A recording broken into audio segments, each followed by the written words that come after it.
Bonjour à tous, on se retrouve aujourd'hui pour une nouvelle présentation.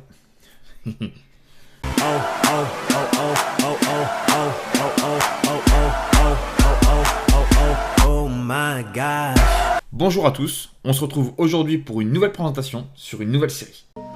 どこなのここ確かバイトから帰る途中で気づいたらここ何これこれ夢だよね夢だと思いたいよけど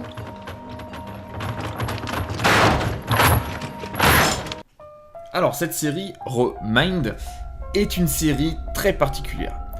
Cette série, elle a un format en fait d'animé. Je m'explique. Des épisodes qui durent 23 minutes et on a un épisode final de 30 minutes qui nous rappelle un petit peu les souvenirs et la vie un petit peu avant les incidents. Parce que oui, Remind, c'est 11 lycéennes autour d'une table qui sont pas enchaînées mais qui sont prisonnières par les pieds et qui ne peuvent pas sortir. Voilà. 11 lycéennes qui ont un lourd secret et 11 lycéennes qui sont en train de se regarder elles sont en train de se regarder et elles se disent merde putain, pourquoi on est là? Bah ouais, c'est un peu le speech de l'histoire. Alors, la série, les épisodes s'enchaînent, la série installe en fait une sorte d'ambiance très bizarre parce qu'on n'est pas dans le gore, on n'est pas dans l'horreur, on est dans un suspense hyper pourri.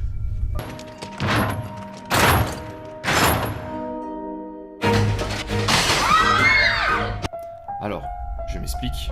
Cette série est arrivée dans mon fil d'actualité Netflix, et là je me suis dit, ah ouais, ils font quelque chose d'assez particulier parce que des séries asiatiques, c'est compliqué. Nous, pour les Européens qu'on est, voilà, on aime les mangas, on aime les animés, mais visuellement, c'est quand même assez compliqué de regarder une série ou même un film japonais, asiatique, chinois. C'est assez compliqué. Enfin, en tout cas, pour moi, c'est très compliqué. Alors là, quand je vois une série avec un speech où des lycéennes sont là et il y a une ambiance, un mystère, je me dis, ah ouais, ils ont fait quelque chose de pas mal.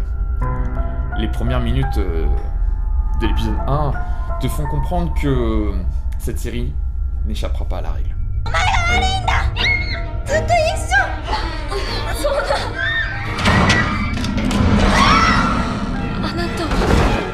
Alors, au niveau du casting, on a Higuchi Mao, Kakizaki Memi, Kato Shio, Sasaki Kumi, Kakase Mana, Higashimura Mei, Kagigama Yuka, Saito Kyoko, Sakaki Mirei, Mio Watanabe et Takamoto Ayaka.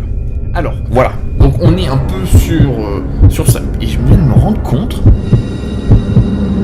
compte que elles jouent leur propre rôle.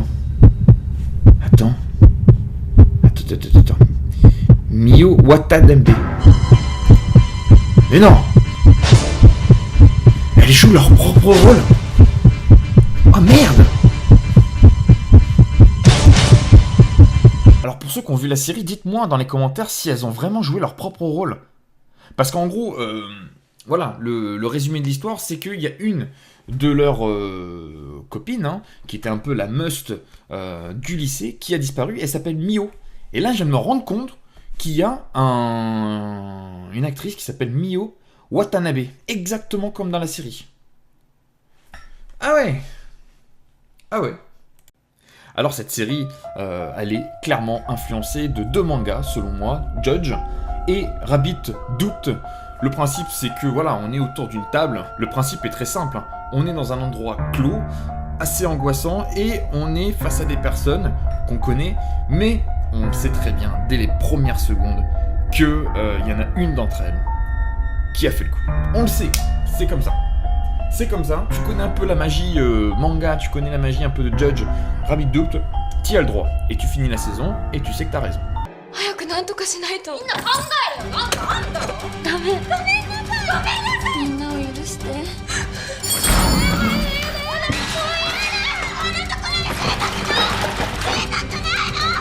願い助けて Alors au fur et à mesure de la série, de la saison 1, vous allez vite comprendre que cette table-là, c'est 11 filles chaque épisode, il y en a une qui va disparaître. Ouais. Une par une. Elles vont disparaître et on les reverra plus. Voilà, ça c'est simple. Alors moi je suis désolé, franchement je suis très déçu, c'est pas un coup de gueule, j'en ai rien à faire, mais je trouve ça vraiment, c'est du gâchis, parce que les actrices, bon, elles sont ce qu'elles sont, hein, elles jouent leur truc, elles ont une culture totalement différente, je dis pas que les Européens ou même les Américains on est mieux, c'est pas ça, c'est que c'est limite parfois indigeste, le scénario est complètement gâché, on aurait pu faire des trucs vraiment terribles, et c'est tellement affligeant d'avoir un contenu d'une telle intensité. Voilà, on met des filles autour d'une table, bon, ça c'est basique, tout le monde aurait pu avoir l'idée, mais de se dire qu'il y a un secret entre elles et qu'elles vont disparaître les unes après les autres. C'est cool. Voilà, et on se dit, tiens, vas-y, qui a commis le truc? Moi, c'est pour ça que j'ai regardé l'épisode 1. Je me suis laissé une chance avec l'épisode 2. Après, je me suis dit, putain, c'est tellement dingue que je vais en faire une vidéo. Parce que je trouve que la série, elle est juste gâchée. Voilà. Alors, il y a quand même des points positifs à cette série. C'est que déjà, elle a le mérite de tenter quelque chose. Des épisodes de 23 minutes qui font vite penser à un manga, et aussi, tout de même, un final, il y a des scènes, il y a des plans qui sont quand même sympas. Quand même sympas, je dis bien quand même sympas. Même si le final de la série est à l'image de la saison 1, je trouve qu'il y a quand même des plans sympas. Voilà. Entre manipulation, souvenir et trahison, on va comprendre un peu l'histoire de ces jeunes filles qui, du coup, sont liées par un terrible secret, qui est tout simplement lié à une camarade qui a disparu, une certaine Mio Watanabe.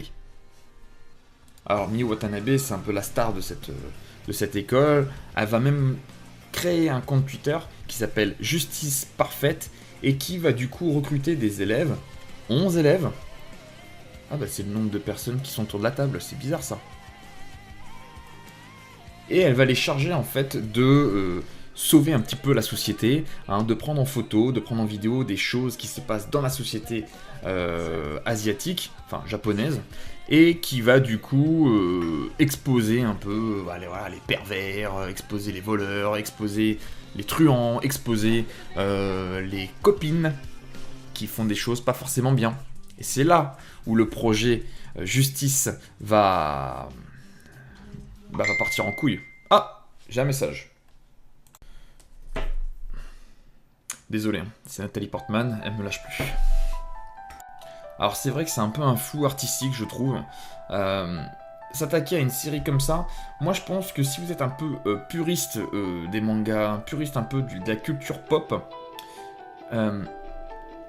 regardez-la. Et dites-moi en commentaire ce que vous en pensez. Parce que je pense que j'ai tellement eu d'attentes avec une telle dramaturgie dès le début, un speech, un résumé qu'on m'a proposé, que j'étais tellement déçu. L'idée a tellement été mal exploitée que je pense que ça m'a gâché vraiment l'intégralité de l'histoire en fait. Et puis pour finir, une dernière chose. Franchement, les actrices japonaises... elles vont pas gagner un Oscar demain, je te le dis. Alors on se retrouve vite pour une nouvelle présentation. La prochaine vidéo que je vais faire, ça va être quelque chose de totalement différent. Ça va être une sorte de storyboard sur une éventuelle saison 3 de la Casa de Papel. Donc restez connectés et on se retrouve très bientôt avec Guigui et sur autre chose. Ciao.